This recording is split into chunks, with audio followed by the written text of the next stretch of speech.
Bonjour et bienvenue à tous à cette toute première édition de Ex Conflicto at the Kitchen. Ex Conflicto at the Kitchen, ce sont des capsules qui traitent de sujets qui concernent la gestion des conflits. En 8 minutes maximum, montre à la main. Pas de théorie, mais des conseils pratiques que vous pourrez immédiatement utiliser sur le terrain.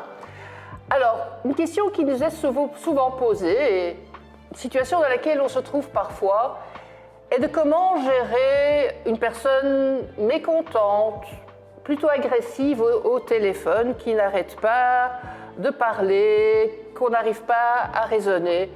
Ce sont des situations qui ne sont pas nécessairement faciles, mais il y a certainement des solutions, des choses à faire ou à ne pas faire. Et pour nous parler de ce sujet, j'ai le grand plaisir d'accueillir mon collègue Francis Demolder. Bonjour Francis. Bonjour Joël, très heureux d'être là. Mais je suis contente que tu sois là. Alors dis-nous d'abord ton expérience en la matière, parce que tu travailles chez Bessie, mais tu as eu une vie professionnelle avant, et donc explique-nous un tout petit peu. Eh bien, effectivement, comme tu le dis, je travaille chez Bessie depuis 7 ans, mais avant, dans une autre vie, je travaillais pour un opérateur au tout début de l'ADSL, qui heureusement pour tout le monde n'est plus celle d'il y a 10-15 ans, et où il y avait quand même certaines plaintes. Et effectivement, je dirigeais un call center de personnes qui devaient répondre aux clients parfois mécontentes. Ouais. Et donc voilà, et je devais trouver des astuces. Et on devait, fort de cette expérience, j'ai effectivement quelques conseils à vous donner. Très bien. Alors on va directement rentrer dans le vif du sujet. J'ai quelqu'un au téléphone, très mécontent, irrité, disons très expressif. Hein. Oui. Qu'est-ce que je fais ou qu'est-ce que je ne peux pas faire? Alors, la première chose, je vais peut-être vous surprendre, mais la première chose que je demandais aux collaborateurs, c'est, et j'espère qu'on le voit bien à la caméra, je mettais sur leur écran un petit soleil avec une personne qui sourit, parce qu'il est important quand l'interlocuteur entend la personne à qui il s'adresse, qu'effectivement on ait le soleil dans la voix. C'est très important de se rendre compte que la personne de l'autre côté est gaie, est joyeuse, et donc ça c'est le premier truc que j'ai envie de donner. Une voix souriante où on entend que la personne de l'autre côté est positive. Tout à fait. D'accord. C'est Ça ça. fait déjà une différence. Ça fait déjà une différence. Ok. C'est déjà plus agréable. Oh, je m'en doute. Et ensuite?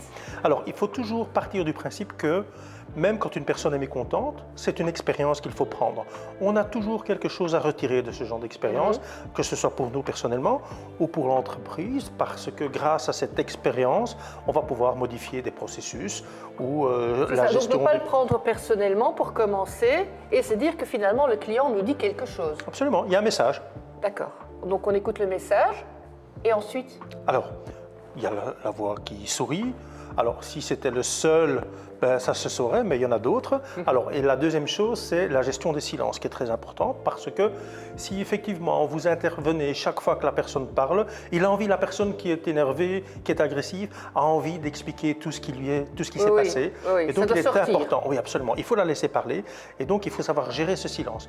Avec de temps en temps, montrer qu'on est toujours là, hein, qu'on est toujours à l'écoute en disant « Ah, je comprends, oui, je sais ». Et donc, des petits mots qui font que vous êtes toujours attentif. La personne attentif. se sent écoutée. Oui, Okay. Très important. Alors, la gestion des silences, et après, il faut aussi savoir dire à une personne, monsieur le client, madame la cliente, vous avez raison, ou je comprends bien, parce que ça c'est important, parce que ça rassure la personne de l'autre côté. Je vous ai écouté, je vous comprends. Okay. Oui, et quelque part, la personne, elle se dit, j'ai enfin le bon interlocuteur de l'autre côté. Ça soulage. Ça va aller au bout. Je le sens bien, parce que souvent, n'oubliez pas que ces gens qui appellent, ils n'en sont pas à leur premier coup de fil. Non. Ils ont déjà eu 3-4 autres personnes avant. Et donc là, ils se disent, là, je tiens le bon bout, j'ai la bonne personne. J'ai une voix souriante, on m'écoute, on se sent compris, et puis? Et alors, il faut toujours terminer par une action. Donc, dire aux personnes, voilà, je vais vous envoyer un petit mail avec tout ce qu'on a discuté, ou je vais vous faire un petit coup de fil par la suite pour rassurer la personne en disant, OK, c'est pas tout à fait fini, on va encore me rappeler. Et évidemment, il faut tenir ses engagements. Si on dit qu'on va renvoyer un mail de clôture ou un mail de résumé, il faut le faire, parce que sinon, on est reparti et on n'aura fait qu'aggraver la situation. OK, donc voilà. Très bien, mais intéressant. Est-ce que, donc, s'il fallait retenir 4 points importants à faire ou à ne pas faire, ce serait quoi? Alors, la première chose, c'est sourire au téléphone. Ça, c'est très important. Deuxième chose, la gestion des silences. Troisième chose, il faut avoir de l'empathie, savoir dire « je m'excuse », on s'excuse. Et puis terminer par une action, par un petit résumé, pour être sûr qu'il y ait un suivi sur l'appel téléphonique. Voilà. Mais merci Francis. Ça semble simple, mais ce n'est pas toujours évident à mettre en place. Il faut quand même être un peu entraîné, mais en suivant ce scénario et ces conseils, je suis sûre qu'on fera toute la différence.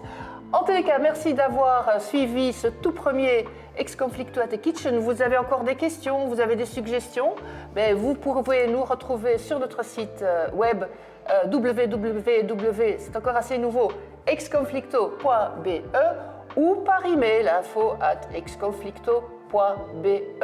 À très bientôt, j'espère. Merci. Merci, au revoir et mangez des fruits. Haha.